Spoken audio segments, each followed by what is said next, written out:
All right, everyone, you're hearing some sensationalist headlines circulating on the internet about the chronic wasting disease in deer, and which has been around for a while and always was theoretically capable of infecting a human with this disorder. And I'm going to explain because, I actually bothered to take like biology, so, I know what prions actually refers to. Some people are acting like this is a zombie virus. It's not actually a virus. What it is, a prion is a misfolded brain protein. This is what leads to mad cow as well. It's obviously a bovine in nature. And what happens is you ingest the prions, it gets into potentially the neural material, the brain tissue. And one misfolded brain protein, as long as it's stable in that misfolded arrangement and capable of not being destroyed by some biological mechanism, can float around, and under the right conditions, it can impact physically another brain protein and cause that other brain protein to additionally fold. It's a replicating process. It's not self-aware or anything, it's just a chunk of protein, but it has the physical characteristic of being able to do this. It's like a magnet attracts a piece of metal. It's not doing it intelligently, it's just its physical function. It has to do with its physical characteristics. That's what a prion is.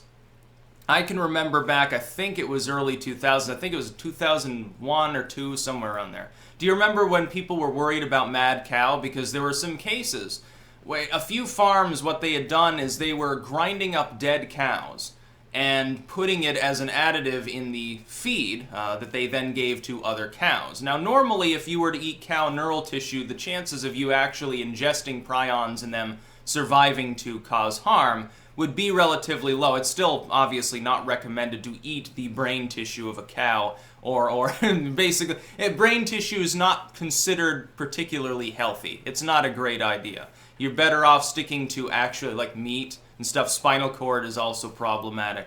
There are certain parts of certain animals that you typically would avoid. The brain of mammalian species would be high on that priority list, apparently with deer as well.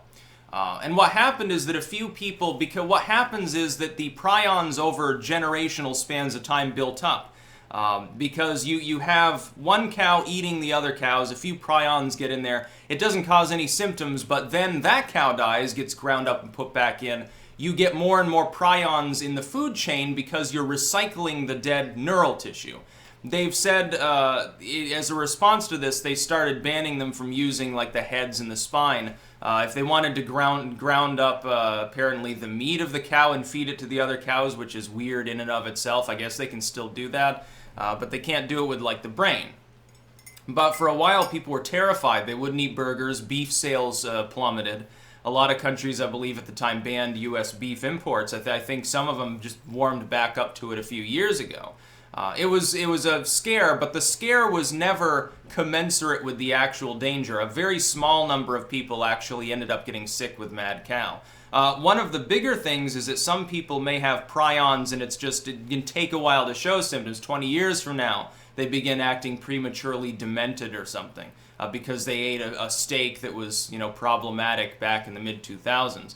It's unlikely, though. It's not an epidemic. When people are talking about, oh, this is how we all die, zombie epidemic due to a deer wasting disease. No, because when they say transmissible from human to human, unless you intend to eat other people's brains or spinal cords, probably not going to happen. Not a big issue. They're talking about, oh, prions can stay in the soil for years at a time, so the deer dies, maybe other animals eat it, and they're carrying like prions, you eat them, and you've eaten prions. Not particularly likely. Also not transmissible again from human to human unless you are ingesting in some direct or indirect manner those prions from them that are physical objects. It's not going to happen, dude. You may sporadically see cases where someone gets fucked up because, they ate the deer's brain for some reason, number one. And then they began showing symptoms at some point in the future, number two. It's possible. Now, it's also possible that burger that you ate yesterday had mad cow prions in it. But the chances are fairly slim. I would say that imported meat's probably a bigger concern, and there are so many more concerns that ways you can get sick and potentially even die from the food that you eat, as opposed to mad cow or some similar thing, like this deer wasting disease. And it's been around anyway. It's not like this disease just magically sprung into existence. It was only first documented as a unique thing in the 60s, but it was around before that. Trust me, it's probably been around for 1 million years. And somehow, as far as I know, I've never heard of a single case of a human getting sick with this specific disorder. There are mad cow cases. But again, that required a sort of feeding arrangement that was generational in form and took probably decades in order to metastasize into a situation where the meat was substantially contaminated enough to be of a significant public health risk. And even then, it was only a few farms ever doing that, and I think they got shut down because it's so moronic to do in the first place. So the clickbait aside, yes, you can get prions. It would be quite unpleasant. You would you would lose motor control. You would lose most of your cognitive function, and it would be very much like an exacerbated form of Alzheimer's. Certainly it would act upon the verbal faculties. Eventually you would be immobile. You wouldn't really be able to do anything. If you look at cows with mad cow, it seems like the first major symptom is their back legs stop working properly, like they can't coordinate their motions. What happens is that their brain is getting slowly destroyed because the proper proteins that should be contributing to neural function have become misfolded, and then they begin misfolding one another. And so it's a multiplying effect. And so it speeds up, I suppose, towards the end. And eventually the person's just going to conk out. They're just going to die. There is no treatment for prions, as far as I know. I'm sure there are experimental treatments or something. Why couldn't they do a Tesla thing and find the specific resonance of the misfolded protein? Or find some way to attach something physically using chemistry that will only be soluble in those misfolded proteins and won't affect normal brain proteins. Inundate the brain with it. Obviously, it'd have to not cause death in the process. And then use something to cause that specific sort of chemical material to heat up or irradiate or explode or something and destroy the improper brain proteins. Maybe that would work. They could try it, and they could use gene editing. There's all sorts of things that they can do now. It's actually, it's almost to the point where the cure is becoming more frightening than the disease in some cases. Oh, we're just going to deploy little robots into your bloodstream. Oh, this pill's going to crawl around and eat your plaque.